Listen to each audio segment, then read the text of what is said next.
ছাত্রছাত্রী আমার চ্যানেলে ভিডিওটি দেখার জন্য স্বাগত জানাই। তোমরা যারা 2024 সালে মাধ্যমিক পরীক্ষা দেবে তাদের জন্য পর্ষদ টেস্ট পেপার থেকে গুরুত্বপূর্ণ এমসিকিউ এবং এসএকিউ এর প্রশ্ন উত্তর নিয়ে আজকের ভিডিওতে হাজির হয়েছি। আশা করি ভিডিওটি শুরু থেকে শেষ পর্যন্ত মনোযোগ সহকারে দেখবে, তাতে অনেক লাভবান হবে। তো চলো এবার শুরু করা যাক। প্রথমেই তোমরা এমসিকিউগুলো একটু স্ক্রিনশট করে নাও, তারপরে আমরা সরাসরি এসএকিউতে চলে যাচ্ছি। এসএকিউ রয়েছে দুইয়ের দাগে যে প্রশ্নটি রয়েছে সেটি হচ্ছে কম বেশি 20টি শব্দে প্রশ্নগুলির উত্তর দাও। 2-1-1 আমরা জানি গল্প থেকে এই প্রশ্নগুলো আসে, তাই গল্প থেকে প্রথম প্রশ্ন হচ্ছে তপন গভীরভাবে সংকল্প করে। তপন গভীরভাবে কি সংকল্প করেছিল? উত্তর হবে যদি কোনোদিন নিজের কোনো লেখা ছাপতে দেয় তবে তপন নিজে গিয়ে ছাপতে দেবে, এই সংকল্পটি তপন করেছিল। পরবর্তী প্রশ্ন 2-1-2 আক্ষেপ করেন হরিদা। হরিদার আক্ষেপের কারণ কি? উত্তর হবে জগদীশবাবুর বাড়িতে আসা সন্ন্যাসীর পায়ের ধুলো নিতে না পারার জন্যই হরিদা আক্ষেপ করেছিলেন। এর পরবর্তী প্রশ্ন রয়েছে 2-1-3 ভামো যাত্রায় ট্রেনে অপূর্বর সঙ্গী কে হয়েছিল? উত্তর হবে আরদালি এবং অফিসের একজন হিন্দুস্তানি ব্রাহ্মণ পেয়াদা অপূর্বর ট্রেন যাত্রায় সঙ্গী হয়েছিল। পরবর্তী প্রশ্ন 2-1-4 চমকে ওঠেন জগদীশবাবু। জগদীশবাবু চমকে উঠেছিলেন কেন? উত্তর হবে বিরাগীর আদুর গা সাদা উত্তরীয় পরনে ছিল বা জড়ানো ছিল, আর ছিল ছোট সাদা থান, মাথায় সাদা চুল, ধুলো মাখা পা দেখে জগদীশবাবু চমকে উঠেছিলেন। পরবর্তী প্রশ্ন 2-1-5 ইচ্ছা করিলে আমি তোমাকে টানিয়া নিচে নামাইতে পারি। বক্তা কার উদ্দেশ্যে এমন মন্তব্য করেছেন? তো জেনে নেব আমরা। উত্তর হবে রাতে ট্রেনে ভ্রমণরত অপূর্বকে উদ্দেশ্য করে বার্মার একজন পুলিশ এমন মন্তব্য করেছেন। পরবর্তী প্রশ্ন 2-2-1 আমাদের মাথায় বোমারু বলতে কি বোঝানো হয়েছে? উত্তর হবে বোমা বর্ষণকারী যুদ্ধ বিমানকে বোমারু বলা হয়েছে। পরবর্তী প্রশ্ন আমরা জানব 2-2-2 রাবণ পুত্রকে ইন্দ্রজিৎ বলার কারণ কি?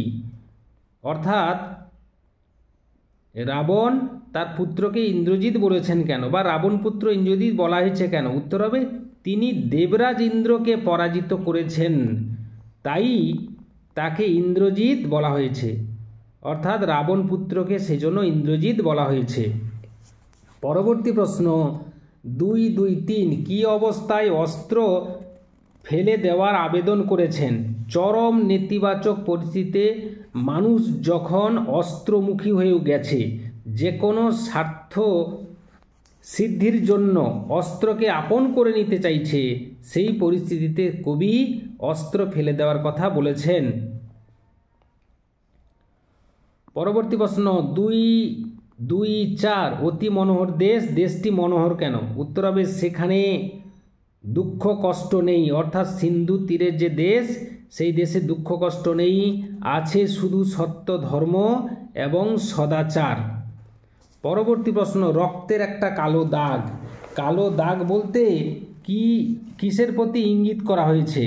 উত্তর হবে ভয়ঙ্কর যুদ্ধে ভয়াবহতার স্মৃতিচিহ্ন, তার প্রতি ইঙ্গিত করা হয়েছে।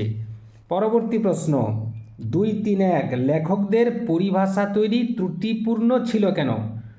উত্তর হবে কারণ পরিভাষা রচনা একজনের কাজ নয়, সমবেতভাবে না করলে নানা ত্রুটি হতে পারে, সেই জন্য পরিভাষা রচনা ত্রুটি হয়েছিল।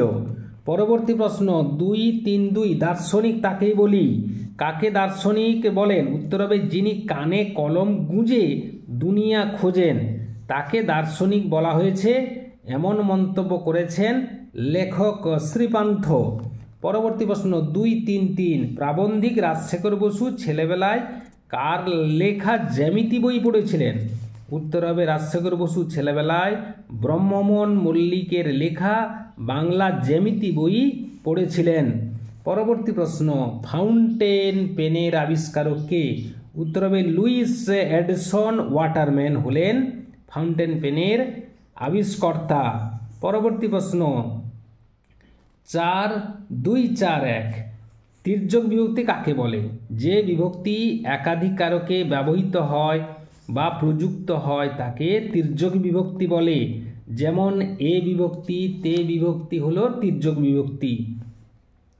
পরবর্তী প্রশ্ন, নিত্য সমাস কাকে বলে? যে সমাসে প্রথাগত ব্যাসবাক্য হয় না, ব্যাসবাক্য করতে হলে অন্য পদের সাহায্য নিতে হয়, তাকে নিত্য সমাস বলে। উদাহরণ হিসেবে দেওয়া যেতে পারে অন্য যুগ, যুগান্তর নিত্য সমাস, অন্য দেশ, দেশান্তর, অন্য মনু, মন্বন্তর। পরবর্তী প্রশ্ন, নির্দেশক কাকে বলে? বাক্যের প্রদর্শিত যেসব চিহ্ন বচনের ধারণাকে স্পষ্ট করে তাকে নির্দেশক বলে। যেমন টি, টা, খানা, খানি, গুলি, গুলা, গুলান, গাছ, গাছা, গাছি, বৃন্দগণ, রাজি ইত্যাদি। পরবর্তী প্রশ্ন, অকারক বলতে কি বোঝো? উত্তর হবে বাক্যে অবস্থিত যে নামপদের সঙ্গে ক্রিয়াপদের প্রত্যক্ষ সম্পর্ক থাকে না তাকে অকারক বলে। আচ্ছা, পরবর্তী প্রশ্ন আমরা জানব সম্বন্ধপদ কাকে বলে? যার সঙ্গে কোনো কিছুর অধিকার থাকে বা যার সঙ্গে কোনো কিছু সম্পর্কের বন্ধনে আবদ্ধ থাকে তাকে সম্বন্ধপদ বলে। যেমন উদাহরণ হিসেবে তোমরা তুলে ধরতে পারো, কথাটা শুনে তপনের চোখ মার্বেল হয়ে গেল। তাহলে এখানে তপনের হলো সম্বন্ধপদের উদাহরণ। পরবর্তী প্রশ্ন 2-4-6 এ কার লেখা? কর্তৃবাচ্যে কি হবে? উত্তর হবে এটা কে লিখেছে, জিজ্ঞাসা চিহ্ন দেবে। পরবর্তী প্রশ্ন, অনুসর্গ বিভক্তির পার্থক্য কি? অনুসর্গ পদের পরে আলাদাভাবে বসে কিন্তু বিভক্তি শব্দের সঙ্গে যুক্ত অবস্থায় বসে। পরবর্তী প্রশ্ন, সরল বাক্যের দুটো বৈশিষ্ট্য লেখো। সরল বাক্যে একটি মাত্র সমাপিকা ক্রিয়া থাকে। দ্বিতীয় বৈশিষ্ট্য, এই সরল বাক্যে এক বা একাধিক অসমাপিকা ক্রিয়াপদ থাকতে পারে আর নাও থাকতে পারে। পরবর্তী প্রশ্ন, রাজর্ষি শব্দটির ব্যাসবাক্য সহ সমাস লেখো। উত্তর হবে যিনি রাজা তিনি ঋষি। এটি হচ্ছে ব্যাসবাক্য, সমাসের নাম হচ্ছে সাধারণ কর্মধারী সমাস। বাক্যের যোগ্যতা বলতে কি বোঝো? উত্তর হবে বাক্যের পদগুলির মাধ্যমে, আবার বলছি, বাক্যের পদগুলির মধ্যে যে অর্থগত ও ভাবগত সঙ্গতি থাকে তাকে যোগ্যতা বলে। যেমন পাখি ফল খায়। এই ছিল আজকের ভিডিও। আশা করি ভিডিওটি ভালো লেগেছে। ভিডিওটি ভালো লাগলে অবশ্যই একটা লাইক করে দিও, শেয়ার করে দিও। চ্যানেল নতুন হয়ে থাকলে চ্যানেলটি অবশ্যই সাবস্ক্রাইব করে চ্যানেলের পাশে থাকো। ভিডিওটি এতক্ষণ দেখার জন্য ধন্যবাদ রইল। নেক্সট ভিডিও আবার তোমাদের সঙ্গে দেখা হচ্ছে।